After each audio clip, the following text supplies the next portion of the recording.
The AI doesn't write content for us, but we use AI to kind of help us do everything before the writing. So what we're finding is AI overviews, Google really likes it when you find a unique way to talk about something. Whereas if you build the AI onto the actual content management system, I always say AI should be around supplementing what you do.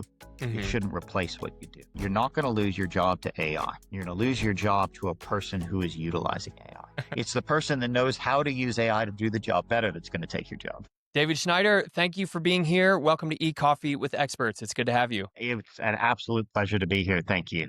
I'm very excited about this. Me too. So we were connected through a mutual friend, and you guys are both Semrush ambassadors. Can you tell me a little bit about that program and what it means, and what you do with the Semrush ambassador program? So the Semrush Ambassador Program is a invite program for kind of power users of Semrush. So the people with Semrush accounts that are actively using it, actively always trying the new tools. And once you're invited, you actually start getting opportunity to shape the future of the entire platform. So for example, I've had probably 5, 6 meetings with different product and developers within Semrush, helping to see betas or alphas of products, even to the point where the other day I saw one where I was just seeing almost a screenshot that had no interaction whatsoever. And they were just saying, what do you think about the user experience of this? What do you think it would do? And it was just talking through, I think if I did this, it would do this. And it was that whole user experience testing. So we get to do a bunch of that. We get to engage with a lot of other experts in the field that are also using the tool. So, we can ask questions from outside of the platform, such as, how do people resolve issues in local SEO or technical SEO if you got something that you get stuck on? And of course, AI is a very big topic in there as well, as people are constantly talking about, how do you rank in AI? Why can't I appear here? What do people think about this new AI mode and the changes Google keeps making to it, et cetera? Yeah, that is fantastic. And a lot of our conversation, I'm sure, will be talking about AI. I first wanted to start with, how are you training your GPTs internally? I think that's one of the most accessible ways that people can use AI, is just to have custom GPTs specifically for SEO. You mentioned off camera, we have 3 pillars of SEO. We have the technical, we have the offsite and link building, and then we have the on page, which is the content. I would imagine that training a GPT helps you with all 3, but specifically, how are you writing content that helps show up in AI overviews, LLMs, but also is producing unique content for the user that's adding value? So I think one of the key elements there for us is the AI doesn't write the content for us, but we Mm, use AI to kind of help us do everything before the writing. mm, And on that, what I mean is, so we have GPTs that we build for each client, and we do interviews with the client where we ask them a series of questions related to their product, their offerings. The aim there is to build a GPT that we can query and ask questions, but then also helps us to build an outline for content. So say we're mm, doing something for a client, and we have this GPT where we start asking it to say, we want to write an article about XYZ mhm. topic, but it needs to lean towards what the client believes in and what the client wants. And we would have interviewed them and we uploaded it. We just keep uploading data. So every time we have a conversation with them, we upload it. And the other thing is we can also start asking it, what have we not done? They've mentioned a topic or they've mentioned an area that we want to talk to. And I think that's a real great way for agencies to use GPTs, is to make them kind of clients. They basically become the client, right? Because one of the hardest parts is remembering, what did the client say? What did they say? What are they thinking? And especially across, if you have a client for 6 months, being able to upload, 50 conversations, and the GPT has all that information. They give you their brand guidelines. We upload their brand guidelines. They give us their writer guidelines. We upload their writer guidelines. They send us some new style guide. We upload that style guide. And in the end, we can create content that's very specific to the client. One of the best parts, one of the best uses for custom GPTs is doing interviews with new clients that you bring on, so you can get their core values, their guiding principles, their brand styles, their voice. And then every interaction you have with the client as an agency, you're uploading it into that GPT so you can continue to create content that's brand aligned. And I'd imagine you pull from SEMrush long tail keyword research, data points, and you can also upload that too based on their market. Is there anything outside of what you get from the client that you use to train GPTs like that? Yeah. So where appropriate, we find data sets. So we actually have a data researcher that we engage that will go out and research data for content for a subject area. They might find a report that was released around, let's say, we're talking about AI anyway. Let's say Yeah. they found a really nice report talking about GPT and what you can use it for. We might upload that. Mhm. And then we're writing a content piece about what you can do with a GPT. Well, we've taken all these third party research papers and uploaded them. So now we've got the client, right? But Mhm. then we also have external resources and it can combine them all to say, well, let's put a unique spin and it works okay. Yeah. It's not perfect. You still need, that's why I was saying before, we always come back to human writers and human editors because I Mhm. think that what's missing is if you and I both went and did the exact same thing, we're going to end up with something that's 95% the same. By bringing in those human elements, you get unique spins on the data and unique spins on the way to talk about it, and that's Mm. where you create uniqueness. Mm. But the ability to just have all that information and then to query it too. So like say I do a content piece on, how to ask AI the right questions, let's say, right? Because Mm. people always ask AI the wrong like questions badly and they get bad answers. Mhm. And 12 months later, I'm doing ideation. I can say, here's my content topics. Are these unique enough or do they align too closely with something I've done before? Mm. And in theory, if I've talked to it this whole time, it'll tell me, no, that topic is going to be very close to this topic you did 9 months ago. Mm. So yes, you could do it, but you would have to figure out a way to spin it. And then you can start going, well, okay, is there a way I could lean it that it would go completely different direction? And I actually find real value in using AI to do that, where you're like, I've got these two topics and they're like, there's some overlaps. How do I make them unique? And it'll tell you, well, if you go this way with one and this way with the other one, you end up with two fairly unique pieces of content, even though they're both talking about AI. Uh, Mm. or asking questions in AI Ah. because because AI can compute like that instead of me Mhm. having to sit there and manually have a spreadsheet and think, and then it might give me a really good idea where it says something and I go, well, actually, you know what? Let's go the next step further. Mm. And that's where my brain kicks in and my creativity will come in. And then I go to the writers and I say, sweet, now let's do an outline. We get the AI to start an outline for us. And now that we have this really nice outline with data points, so we're like linking to data points in it, then we take that, put that into a template outside of the GPT, and that's where the human takes over, checks the outline, writes the content, edits the content, sends it back to the client. It's just, when you do that, because I think the biggest and hardest thing for agencies is staying on brand and on voice with Mm. content forever, especially as Mhm. you try different writers, because writers come and go. You might use freelancers. And, this process has allowed us to, we have clients that say that they used to book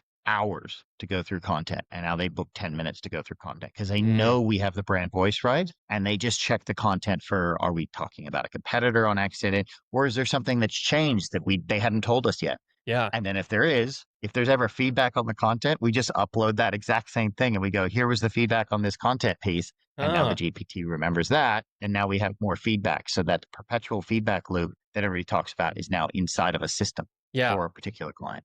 Yeah, I absolutely love that. And so there's two components to it, right? You have like the actual training where you're going in and you're giving it instructions and prompts, but then you also have a Mhm. knowledge base. And I assume that you're approaching those two perspectives differently. The feedback is within the chat, and then you're Correct. uploading feedback. What do you put like? Is there something separate that you're putting in a knowledge base? Let's say, is there like which tool do you prefer? Is it Gemini? Is it ChatGPT?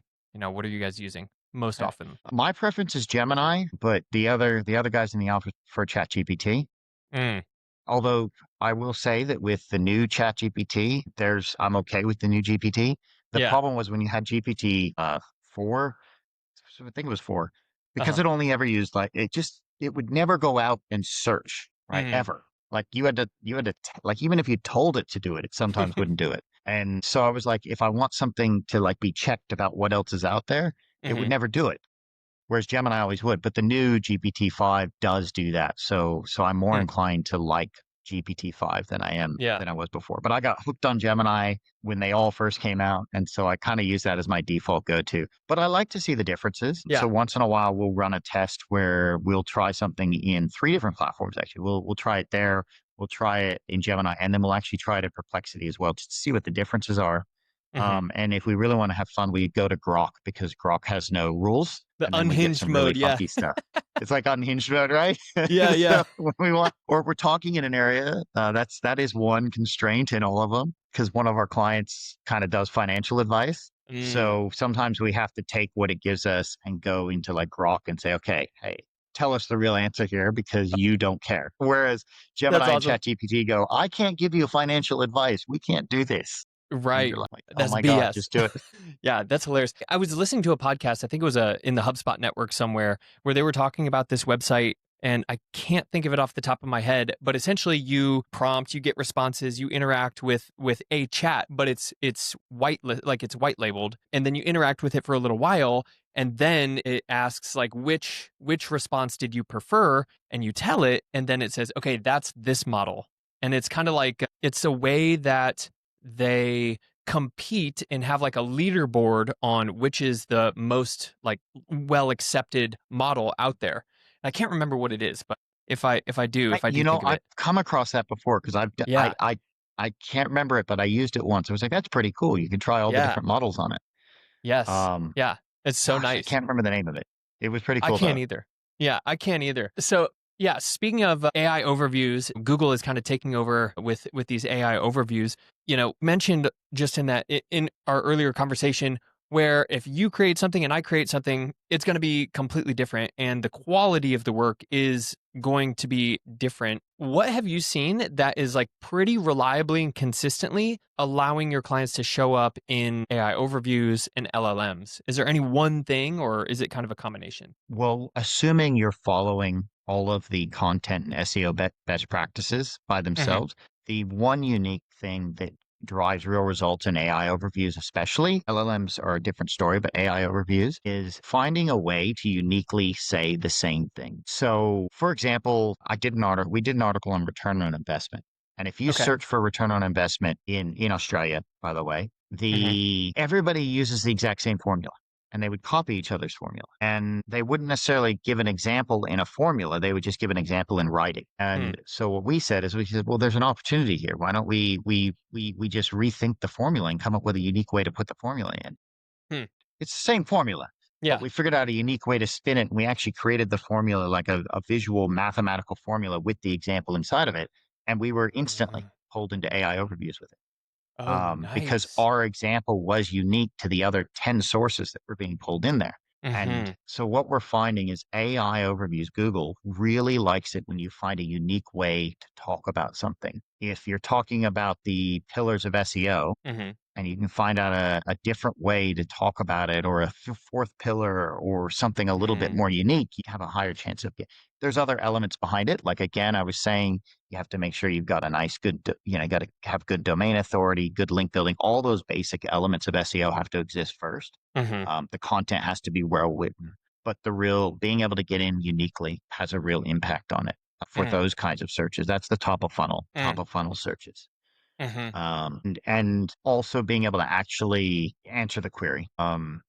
And that comes back to we were looking at AI mode the other day, and we were asking about one of our clients is a real estate agent. We were like a real estate agent in a location, Hmm. and they're like, "Why aren't we showing up?" And we're like, "Well, because you don't." Want to say instead of say it's like think of it as like you've got your counties in the US and Hmm. within that city. So imagine Sure. that they were just like we are a real estate agent in this county. Okay. Well, the search they want to show up for is real estate agent in Phoenix. But they Mm, mention Phoenix as one of their things, but really what we're saying is, well, all your competitors are saying that their office is in Phoenix, not I in the see. county, right? Yeah. Get what I'm saying? So, it was a simple thing where you have to actually say what people are searching for. So if you want to show up in a query for real estate agent Phoenix, you have to say that your office is in Phoenix, not in Hmm. Arizona, right? Hmm. Hmm. So Yeah, it's so interesting, like how weird little things like that are influencing these algorithms, and it's fun because changes happen, and we have to go back on the offense. I was talking with someone the other day, and they were mentioning that what allowed them to show up in this was Chat GPT was what was on the footer of their website, and they were doing some tests where they were like talking about their brand in Chat GPT, and for some reason it kept pulling in like their location and their like contact info, which is great. right? If people are Mm. searching for, whatever, you want to get their contact info in there. But they were like, that's so bizarre. Why, out of all of our pages, out of all the structure that we have on our website, is it keep referring to this? And they just did a test. They changed, one thing, and it was like the content in the footer. And that's what was driving for some reason, LLMs were looking at basically header, footer, and then going down the markup. It's like, huh, that's so interesting. Yeah. Well, an LLM should look at URLs. Have you ever, I don't know if you've ever asked an LLM and said, can you give me a summary of what this page is about? And Hmm. then I've actually had it come back and said, based on the URL, this page is talking about XYZ. And I'm like, so you've made your whole What? assumption based just on what the URL says? So I think LLMs, they start at URL level. You're right. They go URL Yeah. level, then they look at the header, then they look at the footer, and then they look at the H1, and then they look at the H2s, and and there's been a lot of studies about that. The fact that it Hmm. dissects it in chunks, Hmm. right? And as chunking, right? I don't know if that's the term everybody uses, but chunking It is today. is it is today, is that whole idea of you put it into tiny little bite-sized pieces in your Yeah. content. And there's been a lot of talk about how LLMs, especially, not so much AI overviews, because those are the Google crawler and they crawl the whole content, but LLMs just look at each section and try to extrapolate just the relevant bits and go, so when your query, if there's a H2 in your page that answers that or that customer's query, Hmm. it'll pull up. But if it's written in the text, you're less likely to pull up. So the higher up Yeah. that you get it, the Yeah. better. And it leads you down that path of some people saying we have to go back to the old days of SEO where you wrote a content piece answering every single query that's like 500 words long. Yeah. And it's just like super hyper optimized URL, hyper optimized H1, and a paragraph. And that's just a content piece. And Yeah. that's how you rank in LLMs because you're like, I've got the answer. It's right here. Yeah. And you just answer Yeah. it 300 different ways. We had actually done some tests at DWS where, so there's two schools of thought, I guess, on content. There's, that school of thought where it's like, all right, we're just going to make a page that answers this one question. It's very optimized for this one query around these certain keywords. But then there's the other side that's like, okay, well, what happened to long form content of like, 2,500 words, 3,000 words? But we can't block it in the same way. It can't just be QA, Hmm. QA, QA. So what we found is we did this with a law client of ours is we actually made like a very long, comprehensive kind of like how to, it was top of funnel, but like, how to, everything you need to know. And we put a table of contents on the page as well. And for some reason, like that long form content with obviously the structure and the markup and the hierarchy also associated with the table of contents was helping this client show up in ChatGPT for, all kinds of different queries because again, top of funnel kind of discovery content. So yeah, very interesting stuff. I'm curious what, you mentioned you were messing around in AI mode in Google. Like does SEMrush have anything that tracks like traffic that actually uses AI mode, or what percentage of people are even using that feature? The answer to that question is it's still a bit of a black box. Yeah. Okay. Every once in a while, I find some stuff in Google Search Console that I think I figured out the answer on how to track it. So for example, this isn't for AI mode, but for AI overviews, I was able to find at one stage where a client, if I searched for URLs containing a pound symbol or a hashtag symbol, and it came up with like 1,000 queries that all had thousands of impressions and like 0 to 1 clicks. And when I went and did the same query, I saw that my client was in the AI overview, and it was that whole when I clicked it, it went to that URL, the exact URL that was in GSC, and it scrolled down to the section. You know how it highlights in pink? I don't know if you've ever clicked a query out of AI Mm-hmm. overviews. Mm-hmm. So I've seen that for AI overviews. There was also a small little thing that I found for a very short period of time when AI mode was only in the US. And I Mm. was checking one of my US clients, and there was like uh, this weird query that it was doing, like slash search slash, and then it was something. Mm. And it showed up for just a second and it was there for like 2 weeks and then it was gone.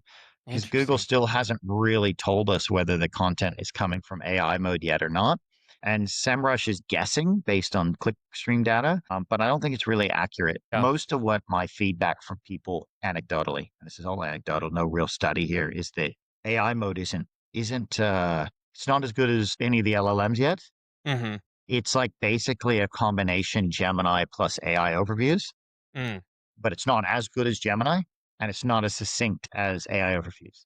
So it's Hmm. like this weird hybrid, but some of the things they're talking about being able to do in it look really cool when it gets Yeah. there. Like, Yeah. I'm really looking forward to being able to go out there and try a new shirt on with AI mode. Oh, That yeah. sounded really cool, right? Yeah. But I haven't been able. That's not out here yet. I don't know if it's in the US, but it's not out here yet. No, I And don't think it's like, here either. I mean, there is something, I can't remember what it's called. I don't know if it's part of VO or something else. But yeah, you can kind of like switch out outfits on a photo that you upload. I do believe that is the case. Yeah. I don't know yeah, what it's and called though. then those kind of things are really exciting, and I think that that's the kind of stuff that as it becomes more prevalent, will create a higher user base for that platform Hmm. specifically, because I think that I don't see how right now it can replace search or LLM Yeah. yet, Yeah. Yeah. personally. Well, there So, is, we now have Spotify integrated with ChatGPT, which, funny enough, I had a podcast last week where a guy does, his agency covers regulated industries like cannabis, wine, mhm. healthcare, and et cetera. And he was like, I can search like medical weed dispensaries near me, or even recreational marijuana dispensaries near me in ChatGPT, and you can order like weed in Arizona, California, wherever it's legal, right through ChatGPT. The Spotify link like shows up in the shop app. You can purchase right then and there. So very interesting. And I wonder, with what you're talking about with, trying on different t-shirts and whatever, if just prompting and saying, hey, I'm looking for this sort of a style, if some sort of Shopify integration. I knew what you meant. Yeah, yeah. I sat down and wrote yesterday like a 3-hour piece on Spotify and AI music that is top of mind to me. But anyway, yeah, like have Shopify integrate with that image generation platform, and you're like, oh, I like that shirt. And they're like, oh, yeah, this is from Zara. And then you can just purchase it right there. Mhm. Like, I don't know. It's wild. We're seeing a lot of cool stuff. Yeah. It's more, I think it's the right time and it's the right target too, because people have Google Pay and people use it, and people use Apple Pay, and people use all these programs where they don't have a physical card. So people are a little bit more open to the idea of being able to just click a button and buy. Yeah. I think if you would release that 4 years ago or 3 years ago, people would be like, "Oh, what? Yeah. No, I don't want like ChatGPT to have my bank data, right?" Yeah. But now people are so used to this idea of you can just one click buy, and don't worry, we trust Apple and Google's. The fact, because I'm pretty sure that's the underlying kind of behind it. I don't know what it uses, but if it's Shopify, Shopify sits with Google Pay. They've got Apple Hmm. Pay. They've got Stripe. Yep. So I think they've released it at the right time where the adoption of it is going to start going up, especially and in e-commerce. Mhm. We do have a client in fashion who we've been keeping an eye on all these options, and trying to figure out, okay, let's make sure that we look at this now, because Yeah. Australia is behind the US a little bit on that. As I said, we always Hmm. get things a little later, but we're trying to make sure that they're ready to go when any of those kinds of things come out, so that they're at the forefront as opposed to behind, and people can just purchase right away. And he's very Mm. forward thinking, that client, and he loves it. He's like, can we make sure we're ready? We want to be able to do this. I can't see Mhm. it yet. And we're both sitting there every day, Yeah. going, can I buy stuff yet Yeah. in AI mode or in ChatGPT here in Australia? That is actually one negative being overseas right now, is when you're Mhm. using ChatGPT, it often ends up with very US based results. So it creates problems for a lot of our clients where we're trying to optimize for an Australian only client. Mhm. And that's why I think the other reason you asked me earlier about ChatGPT versus Gemini, that's why I've always kind of preferred Gemini as well. Gemini very much localizes it to my IP, so I see Australia results, whereas Mhm. ChatGPT, I'll often get a lot of US based results when I'm trying Mm. to do something in Australia. Very interesting. Yeah, and very relevant, especially for, geo-based businesses, local businesses, brick and mortar, all that. There's a couple directions that I wanted to go. One was on using AI for personalization, like market segmentation, essentially, right? So you have, typically businesses will have their ICP, but within their ideal client profile, there's multiple, sub-segments. I'm curious if you're using AI to, segment down even further into ICP, so you can target and therefore get more money out of your, any budget that the client's using toward different campaigns. I mean, how are you thinking about, segmentation and personalization? I'll be honest, that's not an area we've gone really deep into Cool. as yet, but at a very high level, we've got, one of our B2B clients has a few different segments: small business, large business, people in different industries, finance, whatever. Hmm. And we do utilize AI to try to. So one thing we do is when we write our content and we're trying to target it at a financial industry, Hmm. we use AI as almost a sense check at the end to say, Hmm. tell me, we just say, here's the article. Who's the target audience?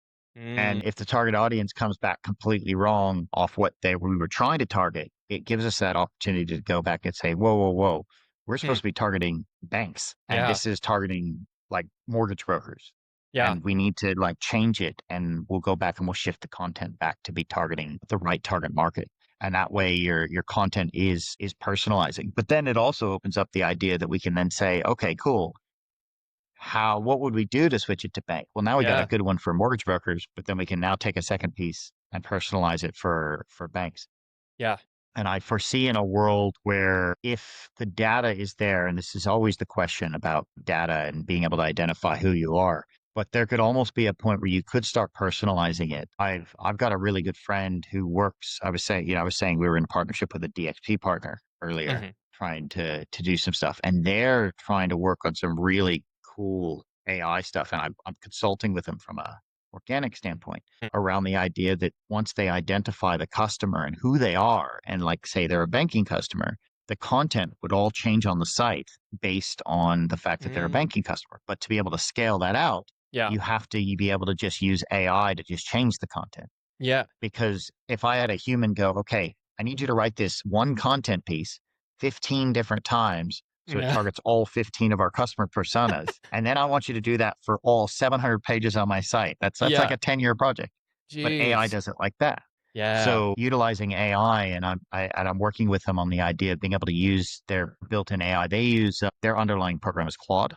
so they use Claude on their DXP, but using that to change the content real time based on once it identifies who the customer is. So Yeah. if it can, and it uses elements like where did they land on, what are they searching in the search boxes on the pages, and because of their DXP, they're offering this to all their clients. Mm. So the case here, for example, the university students have different bachelors, right, that they're doing. Hmm. So once the platform identifies that this particular student is a law student, Hmm. it starts to change the content that it's offering and serving to the person to be more focused towards them as a law student. So it's not going to show them stuff about economics because Yeah. that's not what they're doing. Yeah. And that's all being done with AI. Man, So man, that is such a cool concept. And I've thought about that for, maybe the last 12 months is like eventually like the build outs of websites are no longer going to be, how do we optimize this for for the search engines? It's how do we optimize it for the user?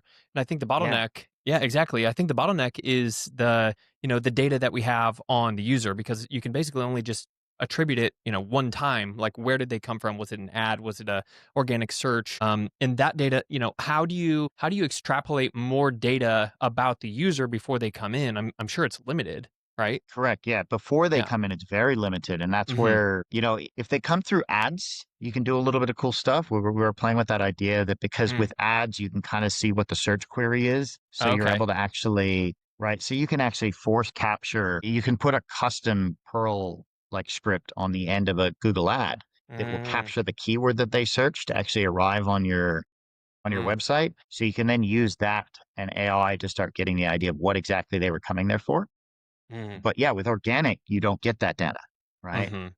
So then you have to start using their interaction with the site. So if they land on a piece about law and they spend a good amount of time on that, and then Hmm. they navigate to your Bachelor of Law, now you can start to get this idea that, well, in theory, they're interested in law, and I can Hmm. serve them some more law stuff. One of the other fall downs with it, though, that we're realizing, especially with universities, is they have tens of thousands of content pieces that they've done over 50 years or whatever, Yeah. right? Or 20 years. And because AI can access the whole website, Hmm. it serves data that's out of date because AI Mm. can't tell you whether the data is wrong or not. Hmm. So they might have like a course fee is 12,000 listed on one page, but they have an article that's ages old that listed as 9,000. And Yeah.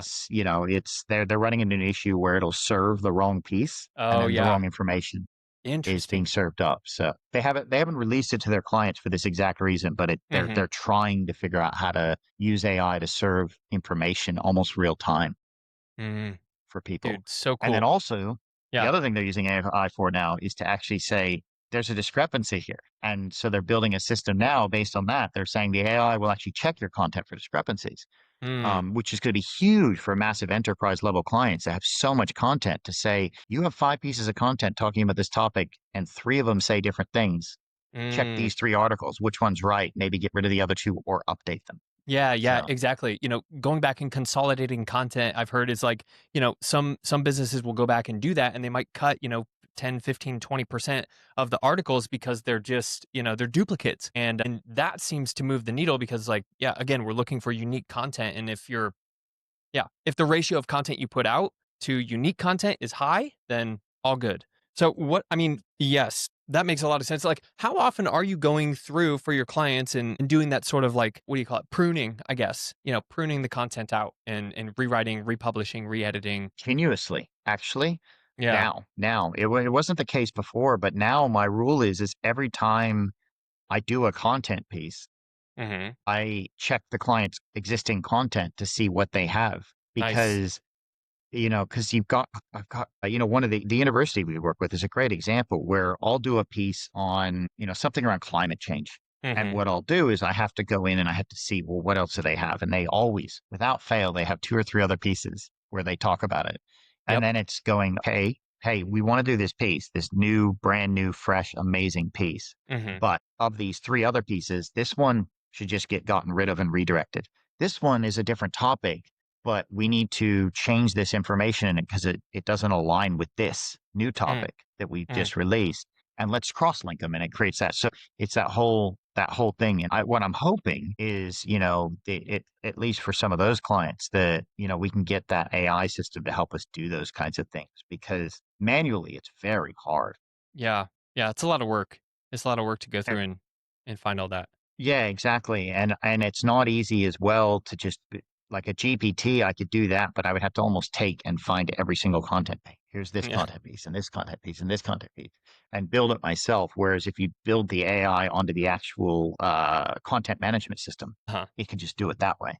Yeah. And I Yeah. think that's the future is to use AI. I always say AI should be around supplementing what you do. It Hmm. shouldn't replace what you do. So it should Yeah. make your life easier. The guy was, the owner of Bird Media, he once said, you're not going to lose your job to AI. You're going to lose your job to a person who is utilizing AI. That's right. Right. So And true. then everybody's like, AI is going to take my job. It's like, no, it's not. It's the person that knows how to use AI to do the job better that's going to take your job. That's right. So, That's right. Man. um, Yeah, and I mean, we're talking about yes, efficiency. Like, okay, we're seeing in some of these bigger corporations like Microsoft, and there's a couple others that I can't think of off the top of my head, but they're reducing their headcount just because their employees are becoming more and more efficient. But for like small and medium sized businesses, like a lot of the times they're not supply constrained, they're demand constrained. So it's like if we don't need to, I guess, cut more people, but if we can make the people that are already in our organization more efficient, then hypothetically we could expand the business at a much more rapid rate. So instead of thinking like how do we cut our headcount, it's like how can we make our headcount more valuable with AI? And that comes into training programs, yeah. that comes into education. As we kind of wrap up here, David, like how are you training your team and like where are you pulling resources to upskill the people that are, that are in the company?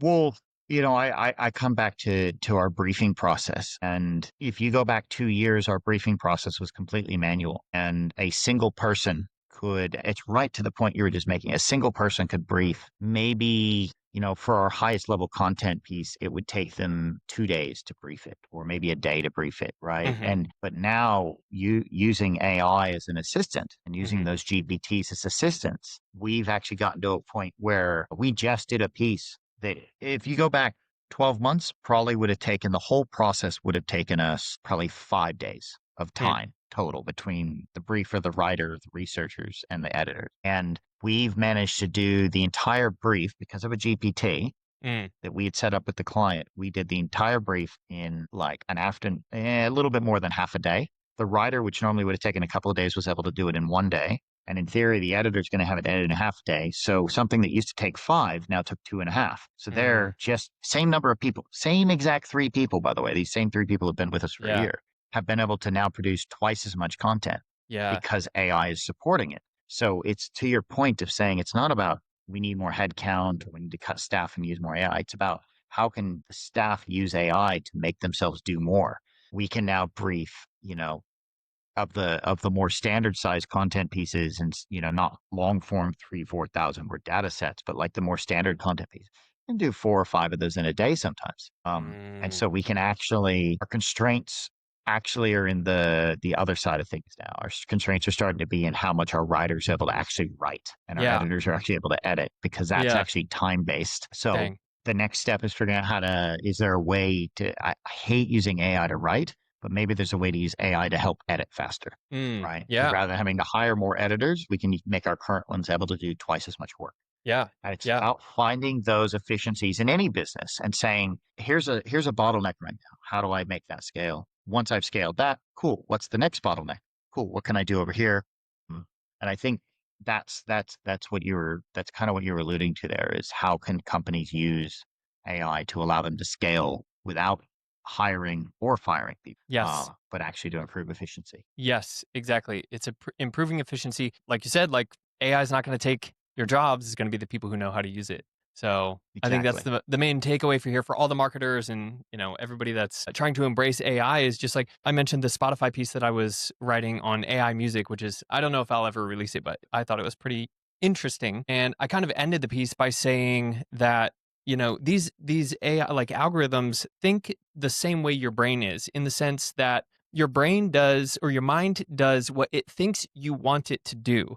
So if you're not consciously telling it what to think and how to behave, it's taking all of the past, thoughts and behaviors of you and making its best guess moving forward. And that's just how the mind works. This is where consciousness comes into play and all the meditation and yogis and all that. But AI is kind of the same way, and algorithms are the same way, where it does what it thinks you want it to do based on your past activity, history, interactions.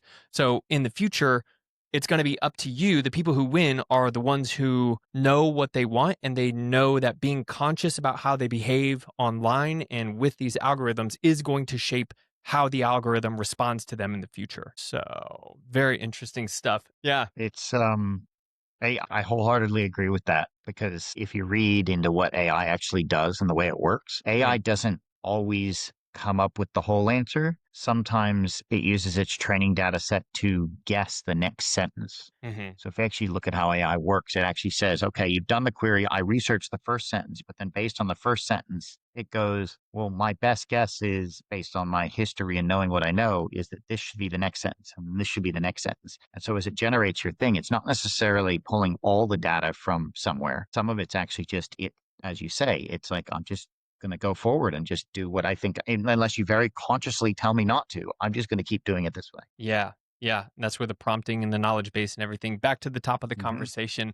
David Schneider, Yep. where can we find you? Where can we find you online to learn more about you and to learn more about Earn Media? Well, the best place is on my LinkedIn, which is, I've managed to grab, it's slash DAV Schneider, Schneider. That's the best way to connect with me if you have any questions or want to talk to me about anything. Um, and watch this space on the website for earnmedia.com.au, because we are launching a brand new website soon, and it's going to be a complete refresh. And really, like, the current one still looks very old SEO when you look at the content. We got a ton of really cool new content coming out around AI and AI SEO. Of That's awesome. That is so awesome. Yeah, we'll have to check it out. Thank you so much for being here. course.